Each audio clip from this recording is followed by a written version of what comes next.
안녕하세요. 형광펜 성경과 함께하는 성경 공부. 오늘은 욥기 33장입니다. 엘리후가 말을 이어가고 있습니다. 그런즉 욥이여, 내 말을 들으며 나의 모든 말에 귀를 기울이기를 원하노라. 내가 입을 여니 내 혀가 입에서 움직이는구나. 내 말이 내 마음의 정직함을 나타내고 내 입술이 아는 바를 진실이 말하리라. 하나님의 신이 나를 지으셨고 전능자의 기운이 나를 살리시느니라. 네가 할 수 있거든 일어서서 내게 대답하고 내 앞에서 진술하라. 나와 네가 하나님 앞에서 일반이니 나도 흑음으로 지으심을 입었은즉 내 위엄으로는 너를 두렵게 하지 못하고 내 권세로는 너를 누르지 못하느니라.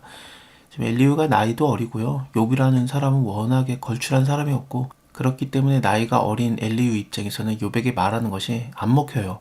하지만 이 말을 할 수 있는 이유는 무엇인가? 왜냐하면 원래 인간은 모두가 다 평등하지 않습니까? 나와 네가 하나님 앞에서 다 똑같다. 왜냐하면 나도 흙으로 지음받았기 때문이고 내 위엄으로는 널 두렵게 못하고 내 권세로도 너를 그렇게 하지 못하지만 하나님의 신이 나를 지으셨고 전능자의 기운이 나를 살리시느니라. 성령 충만한 가운데서 내가 말하고 있다라는 것을 표현하고 싶어 하는 것 같아요. 지금 위에서도 그랬었죠.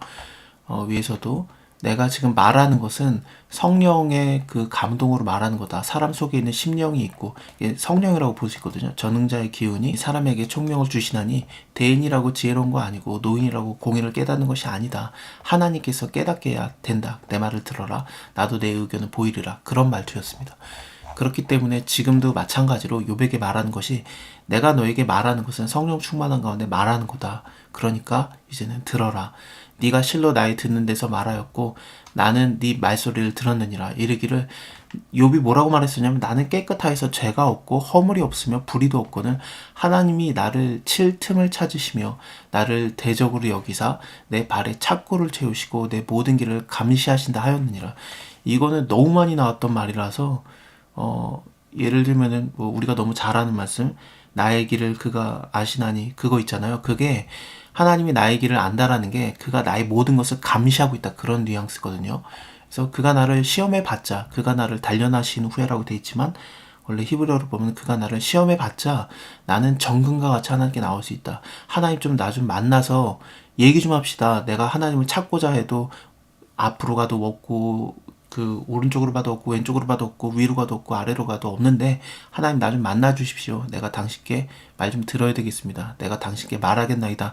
내가 말하면 하나님께서 나에게 대답하시리라. 그런 얘기가 계속 있었거든요. 그러니까 또 여기 뭐 나를 그 칠 틈을 찾으셨다는 것도 하나님이 나를 아주 그냥 얼마나 자세하게 보시고 치시는지 내가 무슨 바다입니까? 내가 무슨 대단한 존재입니까? 그런 것도 아닌데 왜 나를 그렇게 보고 계십니까? 나는 그냥 아주 인생일 뿐인데 왜 나를 그렇게 보시면서 칠 틈을 찾고 계십니까? 나를 왜 대적으로 여기십니까? 그랬었습니다. 욥의 가장 중심에 되는 마음은 이렇든 저렇든 나는 불의가 없고 허물이 없다. 나는 깨끗하다였어요. 엘리후가 욥에게 대답하는 것은 너는 잘못 말한 거다. 내가 너에게 대답해 주겠다. 이 말에 네가 의롭지 못하니 하나님은 사람보다 크심이라. 하나님은 모든 행하시는 것을 스스로 진술하지 아니하시니 네가 하나님과 변쟁함이 어찌미뇨. 이것은 두 가지 정도로 해석이 가능할 것 같습니다. 하나님께서는 모든 행하는 것을 스스로 진술하지 않으시니까 너는 하나님과 변쟁할 수 없다라고 볼 수도 있고요. 대답하지 않는다고 네가 왜 하나님한테 마음대로 내가 하나님보다 더 의롭다라고 할 수 있느냐라고 그런 두 가지로 다 가능할 것 같습니다. 어쨌든 뭐 하나님께서는 실제로 다 뭐 얘기를 안 해주시죠. 성경을 보면은 왜라는 거에 그렇게 대답을 많이 안 해주시는 편이에요. 하나님은 절대적인 주권자이기 때문에 그런데 하나님께서 워낙에 우리를 초월하시는 분이기 때문에 우리가 사실은 못 알아들어요. 거기다가 또 우리가 죄 때문에 어그러져 있는 상태지 않습니까? 우리의 지혜도 많이 어그러져 있는 상태거든요. 그런 상황에서 하나님이 말하시는 것을 우리가 다 알아들을 수도 없고 이해할 수도 없어요. 오해만 살 뿐입니다. 그렇기 때문에 성경에서 하나님께서 이것은 이런 이유다, 이것은 이래서 그렇다 그러면은 그것을 알아가고 연구하고 하나님의 원래 말하고자 하는 의도가 무엇인지 깨달아 알아야 되겠습니다만 하나님께서 이유를 다 설명하지 않으면은 그것을 그냥 믿음으로 받아들이는 것도 굉장히 중요한 순종입니다. 뭐 우리는 너무 힘드니까 하나님 도대체 이런 것의 이유가 무엇입니까? 이게 무슨 뜻입니까? 근데 사실 생각을 해보면 그 모든 것에 그렇게 하나님 이게 무슨 뜻입니까? 이 고난이 무슨 뜻입니까? 라고 물어보는 것에 속마음이 뭐냐면은 하나님이 다 안다면서요. 하나님이 다 계획하고 계시고 하나님이 다 주관하고 계신다면서요. 그럼 내가 왜 이런 고난 당합니까? 이 고난은 하나님 탓입니다라고 하나님께 그걸 떠넘기고 하고 싶어 하는 마음이 꽤 있어요. 근데 그러면 안 되겠죠. 의인이 고난을 받을 수 있는가? 하나님 잘 믿으면 고난을 받을 수 있는가? 당연히 그렇습니다. 욥도 그랬고요. 그리고 예수님께서도 의인이신데 하나님의 아들이신데 고난을 받으시잖아요. 수많은 의인들이 고난을 받았습니다. 예수님께서도 종이 주인보다 크지 못하니 내가 고난을 받았은즉 너희도 고난을 받는 것이 당연하다라고 얘기를 하셨습니다. 세상과 우리가 달라요. 그렇기 때문에 세상이 우리를 미워한다고 했거든요. 고난받는 게 당연합니다. 그것을 예수의 증거로 소중하게 간직하면 좋은데, 근데 그렇지 못하고 그냥 왜 내가 고난당합니까? 왜 형통함이 없습니까? 그러는 거죠. 하나님의 형통함은 하나님이 함께 하시는 거거든요. 우리는 인생에서 잘 사는 것을 원하지만 하나님의 원하시는 게 무엇이냐? 하나님의 말씀하고 싶어 하시는 것이 무엇이냐? 그것은 우리가 아무리 질문을 해도, 욥이 아무리 질문을 해도 대답이 없었는데, 근데 하나님의 계속 말하시는 것이 무엇이냐? 사람은 그것을 안 들으려고 해도 무관히 여기도 하나님은 한 번 말씀하시고 다시 말씀하시되, 사람이 침상에서 졸며 깊이 잠들 때나 꿈에서나 밤의 이상 중에 사람의 귀를 여시고 인치듯이 교육하신다.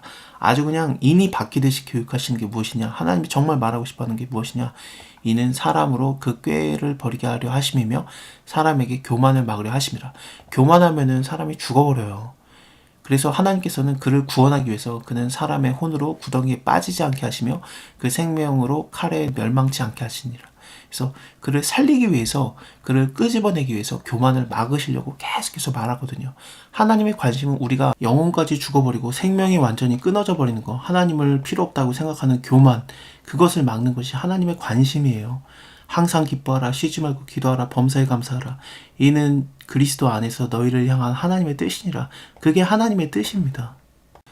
혹시 사람이 병상에 고통과 뼈에 늘 수심의 징계를 받나니, 이게 아프다는 건데, 이렇게 아프게 되는 징계를 받게 되면 그의 마음에 식물을 싫어하고 먹는 걸 싫어하고 그의 혼은 별미를 싫어하며 그의 살은 파리하여 보이지 아니하고 보이지 않던 뼈가 드러나서 그의 혼이 구덩이에 그의 생명이 멸하는 자에게 가까워지느니라. 그러할 때 만일 일천천사 가운데 하나가 그 사람의 해석자로 함께 있어서, 그 해석자라는 거는 말씀의 대언자라고도 볼 수 있고, 어쨌든 하나님이 말씀하시는 거, 인치듯이 말하고 싶어 하시는 거, 한 번 말하고 또 말하고, 사람은 안 들으려고 해도 계속 말하는 것을 대언하는 사람으로 함께 있어서 그 적당히 행할 것을 보일진데 사람이 그 사람을 긍휼히 여기사 이르기를 그를 건져서 구덩이에 내려가지 않게 하라. 내가 대성물을 얻었다 하시리라. 내가 다른 것을 얻었으니까, 대성물을 얻었으니까 그를 구덩이에 떨어지지 않게 하라. 나는 그를 불쌍히 여긴다. 예수님을 말하는 것 같습니다. 하나님께서 예수님을 대성물로 삼으셨기 때문에 우리를 구덩이에 빠지지 않게, 완전히 멸망당하는 것을 빠지지 않게 하시고 그냥 다시 끌어내시는 거죠. 그런즉 예수님이라는 대성물 때문에 우리가 회복을 당하는 거 아니겠습니까? 그의 찔림은 우리의 허물을 인함이고 그가 상함은 우리의 죄악을 인함이라. 그가 징계를 받음으로 우리가 평화를 누리고 그가 채찍에 받음으로 우리가 나음을 입었다. 그런 이사야서의 말씀처럼 우리가 살아나는 거예요. 그 살이 어린아이보다 연하여져서 소년 때로 회복할 것이고, 그는 하나님께 기도함으로 하나님이 은혜를 베푸사 그로 자기 얼굴을 즐거이 보게 하시고 사람에게 그 의를 회복시키시느니라. 그가 사람 앞에서 노래하며 이르기를 내가 전에는 범죄하고 시비를 받고으나 내게 무익하였었구나. 시비를 받고다라는 게 의로움을 빚고다, 완전히 비틀어버리다, 그거였거든요. 내가 전에는 범죄하였고 의를 비트는 자였지만 그것이 나에게 무익하였었구나. 하나님이 내 영혼을 건지사 구덩이에 내려가지 않게 하셨으니 내 생명이 빛을 보겠구나 하리로다. 하나님이 사람에게서 이 모든 일을 제3 행하심은 3번 행한다는 거거든요. 한 번 하고 2번 하고 또 행하심은 그 영혼을 구덩이에서 끌어돌이키고 생명의 빛으로 그를 비추게 하려 하심이라. 욥이여 귀를 기울여서 내게 들으라. 잠잠하라. 내가 말하리라. 만일 할 말이 있거든 대답하라. 내가 너를 의롭게 하려 하노니 말하라. 만일에 없으면 내 말을 들으라. 잠잠하라. 내가 지혜로 너를 가르치리라. 의롭게 되는 것은 오직 대속물이 되신 예수 그리스도를 통해서만 가능합니다. 자, 다음에 엘리후의 얘기를 계속 이어서 보겠습니다. 감사합니다. 다음에 뵐게요.